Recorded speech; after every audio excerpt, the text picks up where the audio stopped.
Hey guys, you might remember this building from the old Japanese farmhouse. It's just a storeroom and a bathroom and a workshop.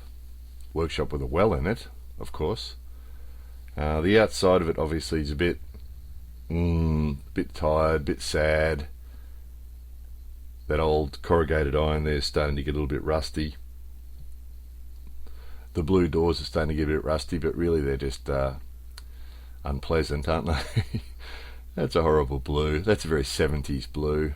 So, thought we'd better do something with it.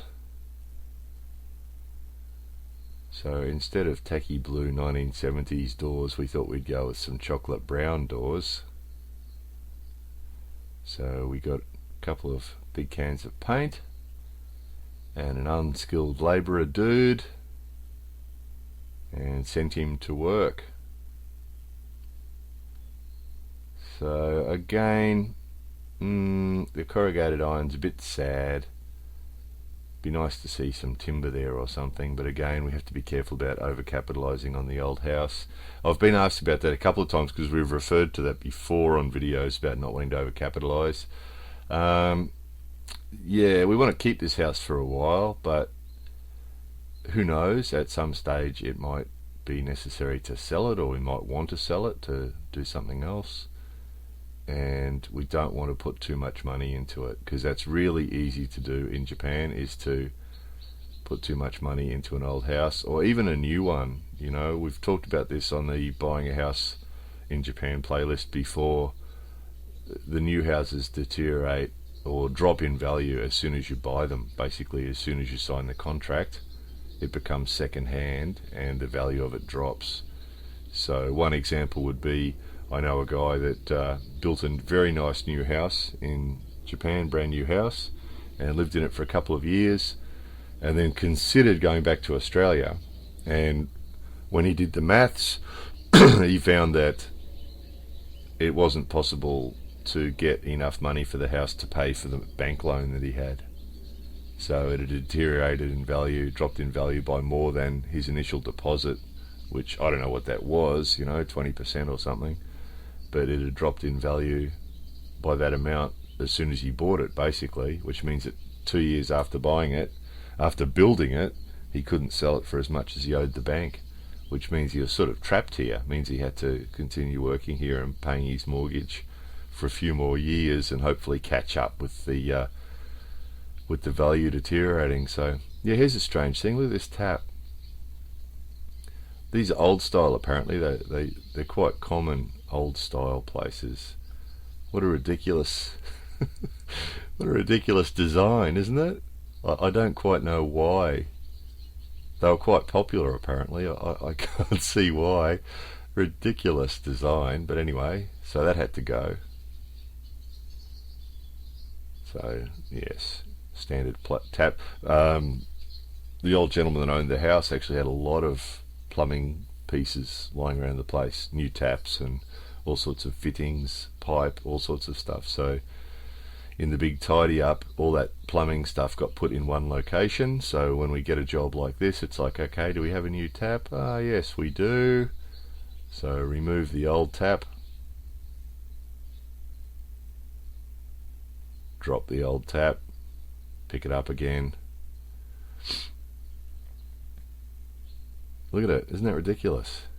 Anyway, no idea why that was popular. And then we'll use some of the plumber's sealer that was actually here as well. Just a rubber, it's a rubber tape basically, just to give you a good seal when the tap goes in.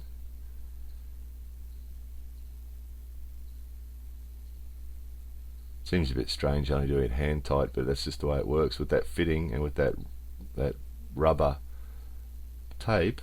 That creates a good seal. It's done. Fabulous. Next. Oh, this was hard work. This was really hard work. The doors were easy with the roller, but this corrugate is really hard work. Really slow. Really slow. Just doing this wall and the wall around the side there, the two walls took 2 days. was ridiculous. Really, really slow. Just because of the grooves, you know. The grooves, and the old metal was a bit lumpy.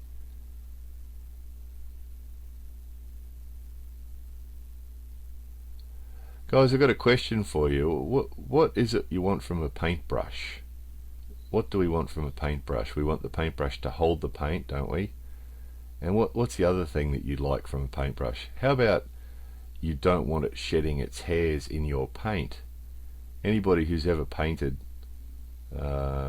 walls or anything similar knows that for some strange reason, even expensive paintbrushes have a nasty habit of shedding, and the hairs come off and get stuck in the paint and look terrible.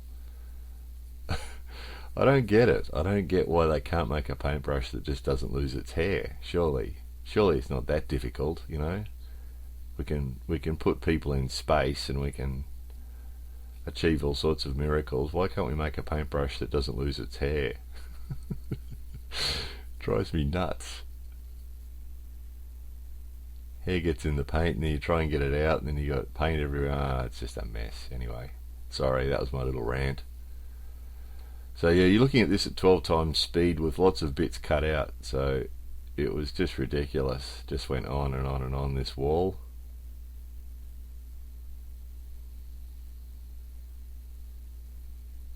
So we haven't done anything inside yet. The workshop with the well in it's been tidied up. That's about it. The bathroom itself is pretty much exactly the same way it was 5 months ago. We haven't really done anything to it at all. So some stuff needs to be done in there. There's some leaks happening in there, and there's some unpleasantness in there, so that needs to be sorted. The workshop's just basically been tidied and all the tools put in one place. So we'll get on to that, and we'll get on to the bathroom. We want the bathroom sorted soon, so we'll get on to that, and that'll be a video. You'll see what we do in there. Do something to make it sort of nice. But the outside, this is sort of at the entrance when you drive into the house, drive up the driveway. This building is right in front of the driveway, so it's the first thing you see from the street, and then as you enter off the street, this is the first thing you see. So it really needed to be done, and the fact that it's got rust on it, we don't want the rust to get any worse, because again, we don't want to be replacing walls, don't want to be taking the sheeting off and replacing it. So if we can treat it with this rust inhibiting paint, should survive another few years quite easily, I would think. So again, putting time into the house is okay. We just don't want to put a lot of money in, because if we do decide to sell it at some stage, we don't want to have sunk too much into it. But putting time into it's good. This is as boring as watching paint dry, but it's good to get it done. A couple of days hard work is good for a person anyway, isn't it? Speaking of watching paint dry, a viewer recently commented that the fly screen video, he couldn't believe he watched a video on making fly screens. He couldn't believe that he'd watched such a boring topic, but he said he didn't mind the video anyway, and that he made some nice kind comment about how he'd watch a video of watching paint dry if we made one. So this is for that guy. There you go, you can watch some paint dry. As boring as watching paint dry. Oh yeah, a little time out here for a sec. Have a look at this. So what we've got here is a piece of wood that's been shaped into a handle and then split down the center, and then into the split has been put the head, which is wrapped in copper, wrapped in solid copper, and then wrapped in copper wire, sort of old style. A little wooden wedge in the middle of the head, and it works. This thing barely sheds. So I use that at the top. If you look up at the eave at the top there, you can see some very dry wood up there. So we put some stain on that dry wood using that old style brush, just because the old style brush is big. When you go to the home centers here, most of the brushes are sort of old style. They like that old style, and handles, brushes with funny shaped handles, like 45-degree handles. So the one that the unskilled labourer is using there is like a standard brush that you find in most countries, you know. So that worked, but I needed a heavier one, a bigger one to do that eave at the top. So used the traditional brush, and it worked pretty well. Didn't shed hair. So there's a thing.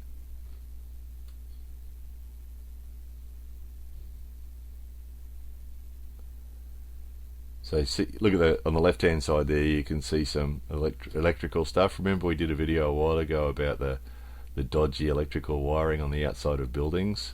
So there was a reasonably neat wiring job there at some stage that went into the electric toilet on the inside, and then they've decided they needed a power point. So he's basically just cut into the wire and joined it, and then just strung the wire across, put a power point on the outside of the building. That's it. So classic example of what we're talking about there. You know, a little bit more effort, put it in some conduit and tidy it up. It would have actually been a neat job, but no, it didn't bother. And this orange, yeah, we wanted terracotta, because if you look at the roof gutter, the gutter there for the rain gutter, that's what I'm looking for. Oh, there we go, it's shedding like ginger hair, chronic. But if you look at the roof gutter there, it's terracotta colour, and that's what we wanted for the trim, was terracotta, but they didn't really have it. They had orange brown, this was called, which is about as close as we could get. A little bit too orange, I think. A little bit too orange, but doesn't really matter. The main thing was to protect that wood. That trim's all wood there, and never been painted for some strange reason. They don't bother painting a lot of outside wood. They just let it slowly deteriorate. So anyway, up to a before and after here. Here's the before, and you can see that wood. Look at that, untreated, unpainted, just out in the open. So, you know, 40 years later, of course, it's all falling apart. So I don't know why they do that, but they do that here. You know, a coat of paint doesn't take long and protects it, and you won't have to replace it. But anyway, there's the before. Here's the after. So it looks a bit better, doesn't it? A little bit cleaner. That grey is sort of supposed to match the tiles on the roof. So figured that, you know, the colour scheme there for the roof was grey tiles with terracotta pipe. So we did this the same. Grey tile, a grey wall with terracotta trim, and chocolate brown doors. So yeah, it's not exactly a word of art, but that's what it was like before, and that's what it's like now. So it's an improvement, isn't it? Which is all we're about, improving it and keeping it in one piece so it will last reasonably well without spending too much money. That's the aim of the exercise, and we managed to achieve that, so all good. And more videos coming soon.